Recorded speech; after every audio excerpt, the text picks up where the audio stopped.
అడుగుడి మీకియ్యబడునన్నాడు ప్రభువారు. అయితే అడిగినవన్నీ దేవుడిస్తారా? అయితే అడగవలసినవి ఉన్నాయి, అడగకూడనివి ఉన్నాయి. కాబట్టి అడగకయే ఏ మేలు పొందలేకపోతున్నారని గూడా అన్నారు. చాలామంది ఏమనుకుంటారు, మనకి ఏది ఎప్పుడు కావాలో దేవునికి తెలుసు కదా! అని అనుకుంటారు. అందుకని ప్రభువారు ఏం చెప్పారంటే, అడగకయే ఏ మేలు పొందలేకపోతున్నారు అన్నారు. అయితే మనం చేయాల్సిందేంటి? అడగాలి. అయితే ఏమి అడగాలి? ఏమి అడగకూడదు? మొదటిగా ఏమి అడగాలో మనం అయి తెలుసుకుందాం. Praise the Lord. ప్రభువైన యేసుక్రీస్తు నామంలో అందరికీ శుభము, జయము కలుగును గాక. ఆమేన్. దేవుడు మనకు ఈరోజు ఇచ్చిన వాగ్దానం. మత్తయి సువార్త 7వ అధ్యాయం 7వ వచనం చూద్దాం. అడుగుడి మీకియ్యబడును. అంటే ప్రభువారు అడగమన్నారు. ఏం అడగాలి? ఏం అడగకూడదు? మొదటిగా మనం అడగవలసినవేంటో అడుగుదాం. అలాగే అడుగు ప్రతి వానికి దొరుకునని కూడా చెప్పాడు. అలాగే మీకు ఏది ఇష్టమో అడుగుడి అన్నాడు. అంటే ఏది మనకి ఇష్టమైనదల్లా దేవుడు చేసేస్తారా? చేయరు. తన చిత్తానుసారంగా మనం అడిగితే ప్రతీదీ ఇస్తానని కూడా ప్రభువారు చెప్పారు. అయితే మనం మొదటిగా అడగవలసినవేమిటి? అవి చూద్దాం. ఒక మనిషి జీవించడానికి ఈ భూమి మీద జీవించడానికి ఒక మానవునికి ప్రధానమైన అంశం ఏంటంటే జ్ఞానం కావాలి. దేవుడు నన్నడుగు నేను నీకిస్తాను జ్ఞానము అన్నాడు. మొదటిగా మనం జ్ఞానం అడగాలి. యాకోబు రాసిన పత్రిక 1వ అధ్యాయం 5వ వచనం చూస్తే, జ్ఞానము మీకు కొదువుగా ఉంటే అడగండి. ఎవరికీ వంచన లేకుండా, ఎవరికీ తేడా చూపించకుండా ధారాళంగా ఇస్తానని దేవుడు వాగ్దానం చేశాడు. ఆ జ్ఞానము ద్వారా దేవుడిచ్చే జ్ఞానం ద్వారా ఒక విశ్వాసి బ్రతకగలడు. అయితే ఈ లోకం గూడా జ్ఞానం ఉంది. ఈ లోకం ఇచ్చే జ్ఞానం పాడు చేస్తది. ఈ లోక జ్ఞానం పాడైపోయినట్లుగా చేస్తది. కాబట్టి విద్య ద్వారా జ్ఞానం వస్తది. ఆ విద్య ద్వారా జ్ఞానం కొంతవరకు ఉపయోగపడిద్ది. ఆ జ్ఞానం ద్వారా చెడిపోయే అవకాశాలు గూడా ఉన్నాయి. కాబట్టి దేవుని యొక్క జ్ఞానం అడగాలి. దేవుని జ్ఞానం అడిగితే మనము బ్రతుకుతాం. మన ద్వారా ఇతరులు బ్రతుకుతారు. రెండోదిగా పాప క్షమాపణ అడగాలి. ప్రతి మానవుడు పాపే. మానవుడు జన్మతః పాపి. ఎక్కడి నుంచొచ్చింది ఈ పాపం అంటే ఆదాము దగ్గర నుంచి వచ్చింది. మూల పురుషుడైన ఆదాము దగ్గర నుంచి మనకు పాపం వచ్చింది. కాబట్టి పుట్టే ప్రతి వాడికి పాపం ఉంటది. ఆ పాపమును తప్పించుకోవాలంటే ఇదివరకు బలులర్పించేవాళ్ళు. ఇప్పుడు బలి అవసరంలా. ఎందుకు అంటే యేసుక్రీస్తే ప్రభువారే అందరికీ ఒకటే బలి. పరిశుద్ధమైన బలి. పరిశుద్ధ రక్తాన్ని చిందించారు. అలాగే చాలామంది దేవుళ్ళని నమ్ముకున్న వాళ్ళు గూడా బలిస్తూ ఉంటారు. సంవత్సరానికి ఒకసారి బలిస్తూ ఉంటారు. అలాగా ప్రతి మనిషికి బలివ్వాలంటే ఈ లోకంలో ఉన్న జంతువులు సరిపోవు. కాబట్టి అందరికీ లోకం మొత్తానికి ఒకటే బలి. క్రీస్తు ప్రభువారే. పరిశుద్ధ రక్తమే బలి. కాబట్టి పాప పరిష్ పాప క్షమాపణను అడగాలి.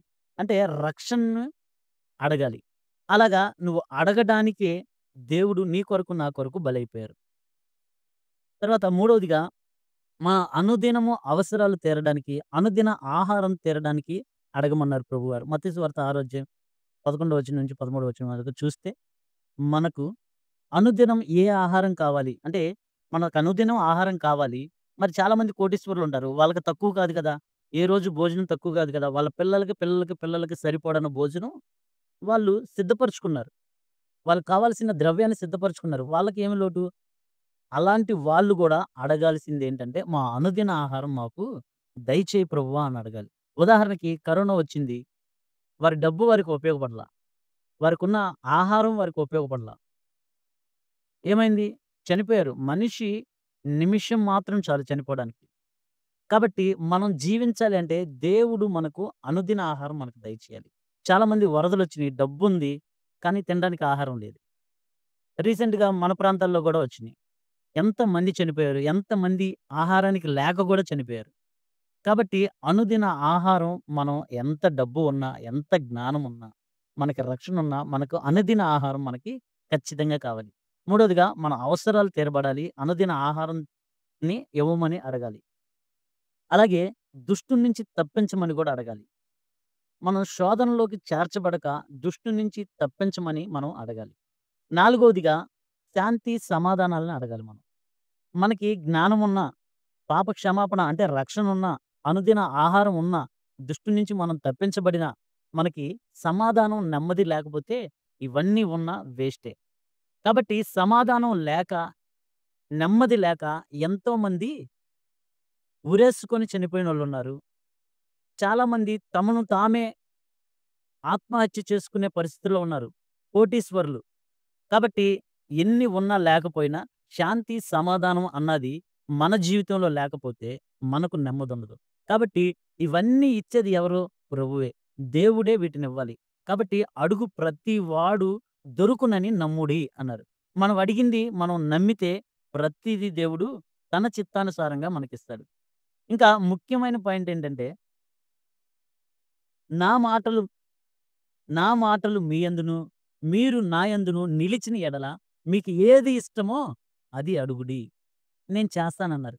దేవుడి మాటలు మనలో, మన హృదయంలో ముద్ర వేయబడితే, దేవునికి అయిష్టంగా మనం ఏమీ అడగలేం. కాబట్టి దేవుని మాటలు మన హృదయంలో భద్రపరుచుకుంటే, మనం అడిగే ప్రతీదీ గూడా దేవుని చిత్తానుసారంగా ఉంటది కాబట్టి, దేవుడు వాటిని మనకు దయచేస్తారు. ఇట్టి కృప దేవుడు నీకు, నాకు, మన కుటుంబములకు దేవుడు దయచేయును గాక. ఆమేన్. Praise the Lord. ప్రభువైన యేసుక్రీస్తు నామములో అందరికీ శుభము, జయము కలుగును గాక. సమస్త ఘనత, మహిమ, ప్రభావములు ప్రభువైన తండ్రికే చెందును గాక. ఆమేన్.